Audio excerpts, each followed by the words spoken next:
Welcome to GRC Chat. Today our guest is Iremar Brayner. I'm very happy to have you here today, Iremar. Welcome. Thanks for having me. I'm pretty happy to be here. Nice.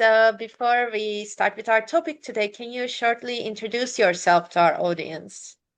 Yeah, so my name is Iremar Brayner. I'm a fraud prevention and risk management professional with over 17 years of experience.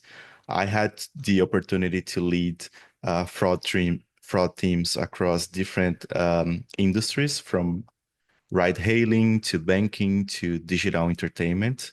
I'm currently leading fraud prevention at G2A, which is the world's largest digital entertainment platform. We have over 35 million users around the world. Yes, thank you for that short introduction. And with that, today our topic is essentially, like fraud prevention and related Mhm. topics. So with that being said, I'm actually curious, could you give me some real case examples of fraudulent activities that, you're dealing with or you're seeing often or interesting examples? Yeah, so we've noticed that first party fraud is increasing. So it's getting more difficult fraudsters to commit like real fraud. So what they're doing, they're buying stuff and then they claim they do not recognize the transaction, and that's really like challenging for the industry because in fact it wasn't a fraud. So it's really difficult to detect or to try to um, try to predict that the person that is buying something is going to claim in the future that it is a fraud when it isn't. So this is something very common today. Social engineering is also something that is trending. So fraudsters are approaching people on social media, especially on social media, trying to sell something or trying to pretend they're calling from a bank, from a specific merchant, and promising things. And then users end up sharing like their personal information, and sometime after they just see, okay, there's a charge here in my credit card statement, and I do not recognize this. But in fact, they were just a victim of a social engineering scam. And if we look at digital entertainment sector, it is a little bit more challenging because uh, normally our AOV, which is the average order value, is lower. So some fraudsters, they just try to use cards, stolen cards, just to check whether the card is working or not. And then after that, if they're successful, they migrate to another business model to buy like something that is more expensive, like electronics or flight tickets and things like that. Mm. So that's actually interesting. So essentially you're saying they're using companies like, G2A because like the products can be sometimes quite cheap or like digital entertainment stuff. So they are first testing it on like you Yeah. guys then. Interesting. Yeah, and going to specifically digital entertainment, there's something else that adds an extra layer of challenge to our business model when it comes to managing fraud, which is Mhm. um, when people buy, for example, like a gift card and they pay like €10, um, people are not expecting to wait for like hours or days to have an answer. So Mhm. that's the reason why, in order to improve our customer experience, we moved away from having manual reviews. Mhm. So our decisions are like pretty much real time in order to improve customer experience.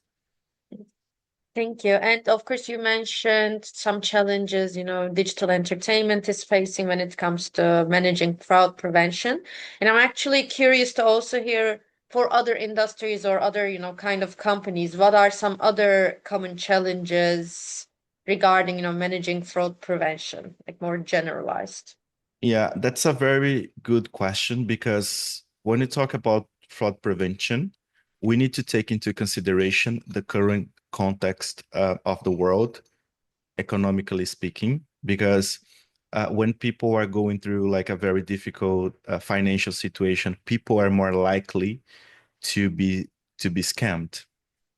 Mhm. So the world is not like in the best moment when it comes to financials. And there's another thing that also impact fraud prevention, risk management. I would say like when there's something, when people are vulnerable, emotionally speaking, they are more likely to be scammed as well. I'll give you like an example. It sounds silly, but that's true. So, uh, some time ago, Oasis, the British band, they announced that they will be back for a tour and things like that. And a lot of people are really interested about buying the tickets, and fraudsters take advantage of that. So you are more likely to be paying a higher value for a ticket, or you are more likely to just receive an email with like a very special offer. Oh my God, I need to attend to this show. So I'm gonna like just provide my data here and click on this link because I really want to go to that concert. So uh, I would say that the current economic scenario plus how much vulnerable people are when buying something, plus the fact that most of companies, they work in a very siloed way. So you have different teams within a company um, touching fraud. Normally, if you take a bank into consideration, so you normally have a team taking care of KYC and onboarding, like checking documents and approving the registration. Then you have a fraud prevention team. Then you have a money laundering team. But what we think is going to happen actually is already happening, and we are doing that at G2A, is trying to understand the fraud journey, which is very similar to the user journey. So all the stakeholders can work together to provide a better customer experience plus fraud mitigation. Thank you. And I actually am also curious about another aspect when it comes to, fraud mitigation. And that is, usually when I'm having conversations with our other guests regarding like fraud and stuff like that, AI comes up as a topic a lot because, it's the new like big like buzzword that, everybody's essentially using AI, Mhm. right? So I'm actually curious to hear from your perspective because it's like it has good and bad sides, right? So how has, AI impacted fraud mitigation in a bad way, but also how can it be used in a positive way as well? Yeah, let me start with like the negative side of it is that like technology, especially AI, is helping fraudsters to scale their fraud attacks. So it's easier for them to scale what they're doing. And it's really difficult to distinguish what is true and what is not true. So this is a negative side about AI. On the other hand, AI is also helping companies like D2A to be even more efficient. And we don't think is at G2A, we don't think that it's a battle between AI versus human. We believe it's actually a battle of AI against human plus AI. So AI is going to help us to be more efficient. AI is going to help us to automate some of the things. But especially when we are talking about fraud, linking to what I've mentioned before about the emotional side of fraud, a human touch will always be required.